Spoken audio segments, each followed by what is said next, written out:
반갑습니다. 여러분께 스포츠 정보를 알려드리기 위해 오늘도 찾아온 거북선 스포츠입니다. 구독과 좋아요는 저에게 큰 힘이 됩니다. 분석 시작 전 구독과 좋아요 한 번씩 눌러주시면 감사하겠습니다. 많은 분들이 계신 무료 입장 가능한 스포츠 분석방과 분석 최종 조합 픽은 영상의 댓글에 기재해 두었습니다. 그럼 오늘의 경기 분석 시작해 보도록 하겠습니다. 첫 번째 경기는 카자흐스탄과 북마케도니아입니다. 카자흐스탄은 5-4-1 포메이션을 바탕으로 수비 숫자를 늘리는 파이브백 구조를 운영하고 있으나 전체적인 조직력에서의 허술함과 박스 앞 공간 커버 능력 부족이 뚜렷하게 드러나고 있습니다. 최전방의 3호로 도프는 활동량 자체는 높지만 연계 과정에서의 매끄러움이 떨어져 공격의 연결고리로서의 기여가 제한적이며 중원의 주회부는 넓은 활동 반경에도 불구하고 패스 선택이 단조롭고 후방 빌드업 시 압박 회피 능력이 부족해 리듬을 끊기는 장면이 자주 연출됩니다. 특히 타기베르게는 수비적인 역할을 맡고 있음에도 상대의 강한 전방 압박을 적절히 피해나가지 못하고 있어 중원에서 안정적인 흐름을 만들어내지 못하고 있으며 이로 인해 수비와 미드필드 라인 사이에 생기는 공간을 효과적으로 메우지 못하고 있습니다. 이에 반해 북마케도니아는 4-2-3-1 포메이션을 바탕으로 수비와 공격 간 전환이 빠르고 유기적인 팀으로 최전방의 미오브스키는 박스 안 침투 타이밍과 슈팅 집중력에서 강점을 보이고 있고 좌측 측면에서 인사이드로 침투하는 엘마스는 드리블 돌파와 창의적인 연계 플레이를 통해 상대 수비 조직을 무너뜨리는 데 중요한 역할을 수행합니다. 또한 바르디는 전형적인 박스투박스 자원으로서 수비에서 공격으로의 전환 속도를 이끌어내며 엘마스와 함께 이선에서 유기적으로 위치를 교환하고 침투를 반복하면서 중앙과 하프 스페이스를 효과적으로 공략하는 구조를 형성하고 있습니다. 전체적으로 북마케도니아는 하프라인부터 템포를 빠르게 전환해 미오브스키에게 결정적인 찬스를 제공할 수 있는 체계를 갖추고 있으며 이는 수비 숫자에 비해 공간 커버 능력이 떨어지는 카자흐스탄에게 큰 위협이 될 수밖에 없습니다. 이번 경기의 핵심은 중원에서의 박스투박스 움직임과 하프스페이스 장악 여부로 압축될 수 있으며 이 지점에서 북마케도니아가 엘마스 바르디 미오브스키로 이어지는 라인을 통해 주도권을 가져갈 가능성이 높아 보입니다. 조직적인 수비를 기반으로 버티려는 카자흐스탄이 중원 간격 조절에 실패한다면 북마케도니아의 다이내믹한 공격 루트를 효과적으로 차단하기는 어려울 것으로 전망되며 전반적인 흐름과 전술적 상성을 고려할 때 북마케도니아의 승리와 오버 양상이 유력한 경기입니다. 두 번째 경기는 크로아티아와 체코입니다. 크로아티아는 4-2-3-1 포메이션을 기반으로 정교한 빌드업과 박스 근처의 짧은 패스 전개에서 강점을 보이는 팀으로 경기를 주도하는 구조와 템포 조절 능력이 뛰어납니다. 최전방의 부디미르는 제공권 장악과 박스 안에서의 위치 선정, 결정력 있는 마무리로 존재감을 드러내며 특히 측면에서 넘어오는 크로스를 정확히 받아 마무리하는 장면이 자주 연출됩니다. 좌측의 페리시치는 빠른 침투와 컷백, 정교한 왼발 크로스를 모두 소화할 수 있는 다재다능한 윙어로서 상대의 수비수를 등지거나 사이를 파고드는 움직임 모두에서 위협적인 장면을 만들어냅니다. 여기에 마예르가 중원에서 좋은 위치 선정과 판단력을 바탕으로 페리시치와의 2대1 연계를 통해 좁은 공간에서도 박스 부근까지 침투해 들어가는 패턴을 완성하면서 크로아티아는 하프스페이스와 박스 근처를 집중적으로 공략하는 전형적인 템포 주도형 팀의 모습을 보이고 있습니다. 이들의 공격은 단순한 전진이 아니라 수비 라인을 끌어내고 순간적인 템포 변화로 오프사이드 라인을 무너뜨리는 정교한 구조로 이루어져 있어 수비 조직력이 완전하지 않은 팀에게는 매우 위협적입니다. 이에 비해 체코는 같은 4-2-3-1 포메이션을 쓰고 있지만 전개와 수비 전환에서 구조적 불안이 드러나고 있습니다. 최전방의 슈크는 제공권과 마무리 능력에서는 리그에서도 인정받을 수준이지만 넓은 활동 반경을 보이지 않아 최전방에서 종종 고립되며 공의 흐름이 끊기는 경우가 많습니다. 이선의 세르니는 스피드를 기반으로 한 돌파와 간결한 연결을 시도하지만 강한 전방 압박 상황에서는 탈압박 능력이 떨어져 볼 소유 유지에 실패하는 경우가 자주 보이며 이는 체코의 전진 전개 리듬을 방해하는 요소로 작용합니다. 중원의 슐츠는 커버 능력 자체는 준수하지만 수비 라인과 미드필드 라인 간 간격 조절에 어려움을 보이며 크로아티아처럼 라인 사이를 적극적으로 공략하는 팀을 상대로는 침투를 반복적으로 허용할 가능성이 높습니다. 특히 체코는 수비 라인을 상대적으로 높게 설정하는 경우가 많은데 오프사이드 트랩의 완성도가 낮고 순간적인 대응이 늦어 측면에서 중앙으로 전환되는 크로아티아의 공격 루트에 지속적으로 흔들리는 모습이 예상됩니다.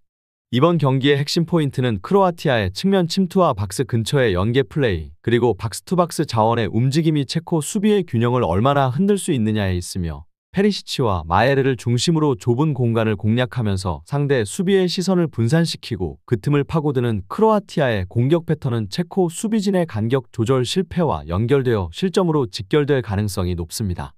반면 체코는 공격 전개 속도가 더딘 편이며 강한 팀을 상대로 라인을 내리지도 못하고 유지하지도 못하는 어정쩡한 형태로 경기를 풀어가게 될 가능성이 큽니다.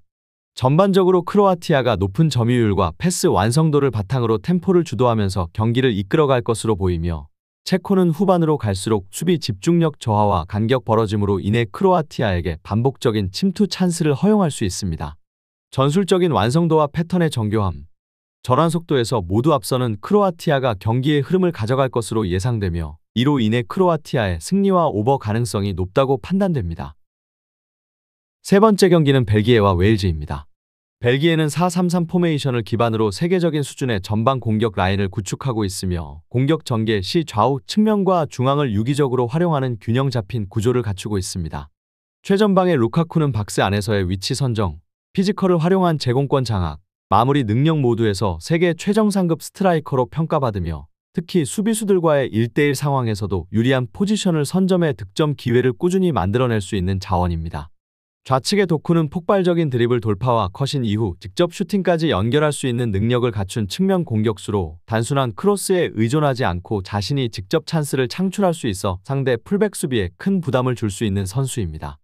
중원에 대해 브라이너는 경기 전체의 흐름을 조율하는 핵심 자원으로 공간을 읽는 시야와 정밀한 전진 패스를 바탕으로 공격 전개의 중심축 역할을 수행하고 있으며 도쿠의 측면 돌파와 루카쿠의 위치 선정 능력을 극대화시키는 패싱 라인을 구축하고 있습니다.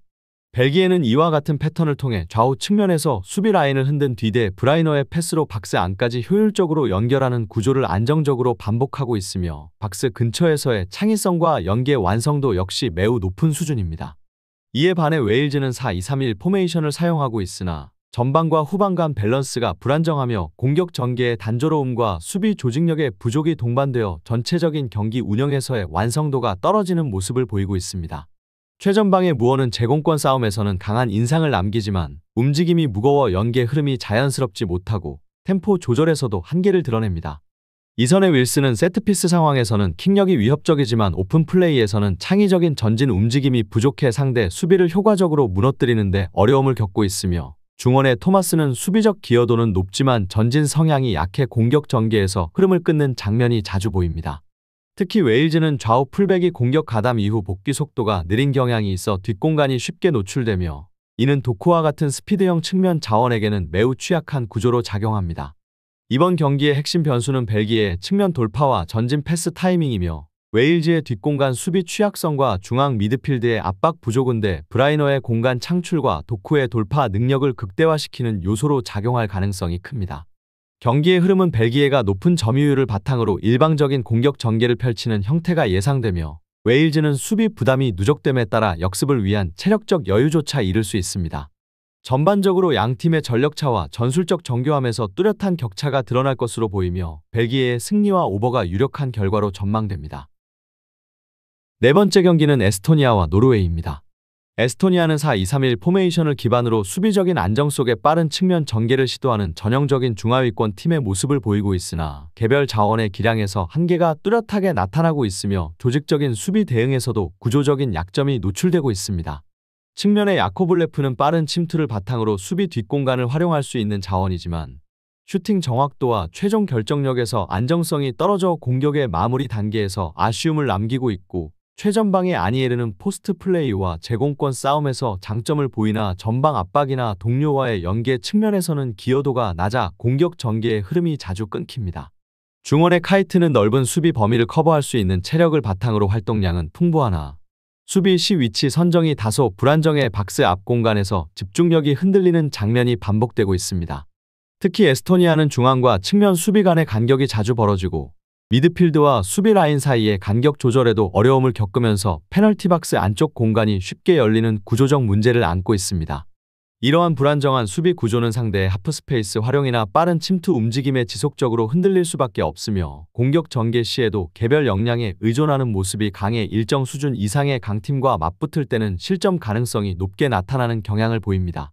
이에 반해 노르웨이는 4-4-2 포메이션을 기반으로 하프스페이스를 집중적으로 공략하며 조직적인 전개와 정교한 피니시 능력을 갖춘 팀으로 홀란드와 쇠를로트의 투톱 조합은 각각 침투와 제공권, 마무리와 연계라는 상호보완적인 역할을 수행하며 전방에서 높은 완성도의 움직임을 보여주고 있습니다.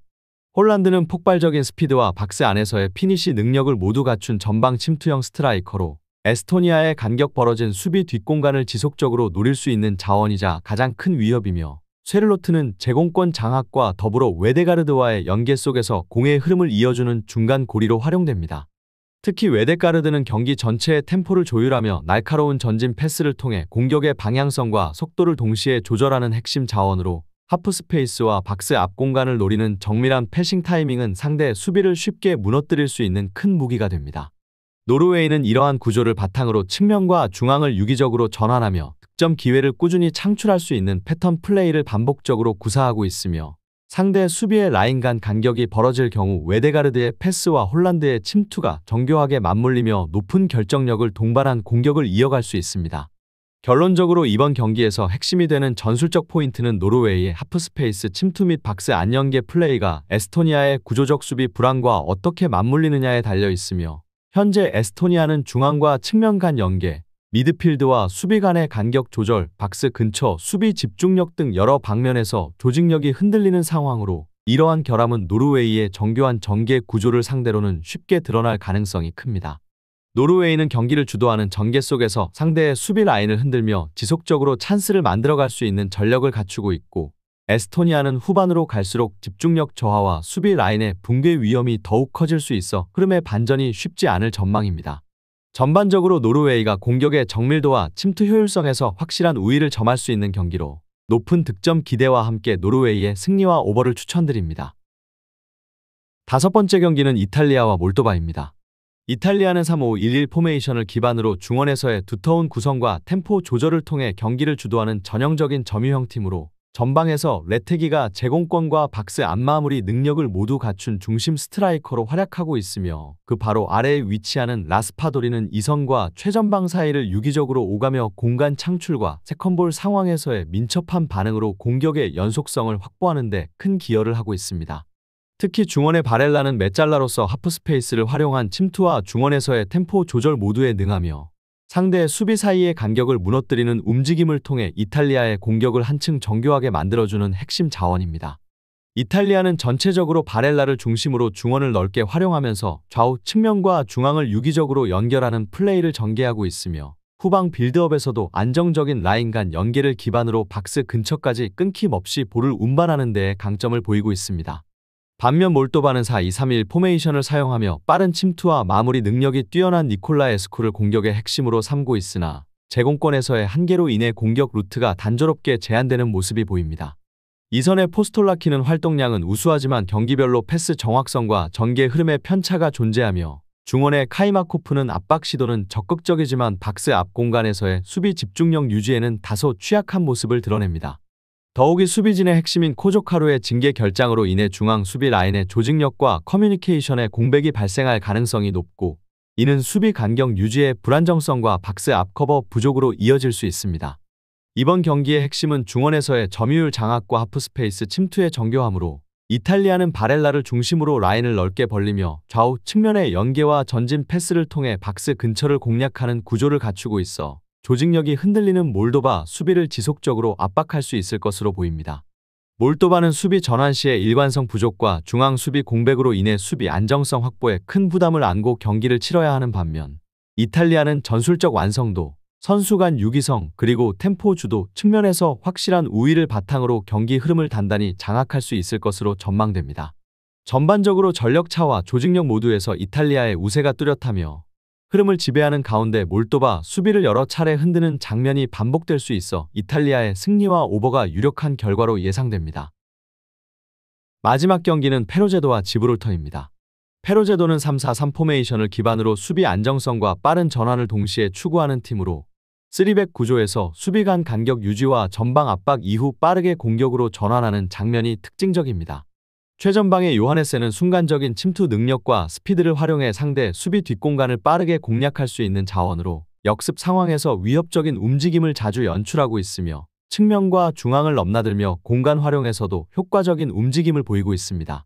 중원의 소렌세는 하프라인 근처에서 볼을 배급하고 2차 전개를 지원하면서 동시에 수비 전환 시에도 넓은 활동 반경으로 중원에서의 안정감을 높여주는 자원이며, 안드레아센은 중원의 중심에서 전방 패스를 통해 공격의 방향을 결정짓는 핵심 연결고리 역할을 수행하고 있습니다.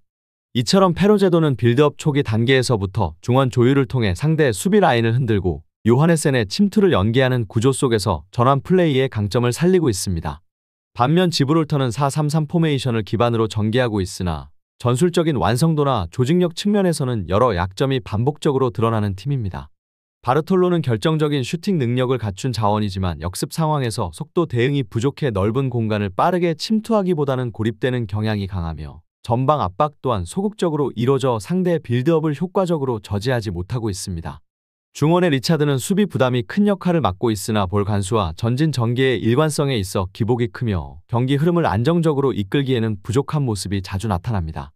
좌측의 워커는 측면 공격을 시도하나 수비 전환 시 복귀 속도가 느려 뒷공간을 쉽게 노출하는 장면이 반복되고 있고, 전체적으로 지브롤터는 수비 라인의 간격 유지가 불안정하고 하프스페이스와 측면에서의 커버 부족으로 인해 위기를 자주 맞고 있습니다. 특히 체력 부담이 커지는 후반 이후에는 수비 집중력이 급격히 저하되며, 이를 통해 상대에게 반복적으로 기회를 내주는 구조적 문제가 나타나고 있습니다. 이번 경기의 핵심 변수는 전환 속도와 수비 조직력의 안정성에서의 차이로 요약될 수 있으며, 페로제도는 중원에서의 전개 안정성과 빠른 침투 조합을 통해 지브롤터의 수비 라인을 지속적으로 흔들 수 있는 위치에 있습니다. 특히 요하네센의 침투 타이밍과 안드레아센의 전방 패스가 유기적으로 연결될 경우 지브롤터의 측면과 하프 스페이스는 반복적으로 공략당할 수 있으며, 전체적인 흐름 역시 페로제도가 점유율과 전개 속도 모두에서 우위를 점하는 양상으로 흘러갈 가능성이 높습니다. 수비 안정성과 전술 완성도 모두에서 앞선 페로제도가 경기를 주도할 것으로 보이며, 전반적으로 페로제도의 승리와 오버가 유력한 결과로 예측됩니다. 더 많은 경기의 정보와 분석이 궁금하시다면 영상 하단의 댓글을 확인해 주시면 되겠습니다. 높은 적중률을 위한 방법은 양질의 정보입니다. 무턱대고 남들 따라 했다간 손실만 볼 뿐입니다. 최대한 전문가의 도움을 받아서 양질의 정보와 높은 적중률을 경험해보세요. 주저없이 유튜브 여러 전문가의 도움을 받아보시는 걸 추천드리고, 당장 수익을 위해 가입비 내고 이용하는 곳에서 절대로 이용하시지 마시고 유튜브 여러 영상을 참고하셔서 베팅하시는 걸 추천드립니다. 오늘도 영상 시청해주셔서 감사드리고 건승하는 하루 되시길 바랍니다.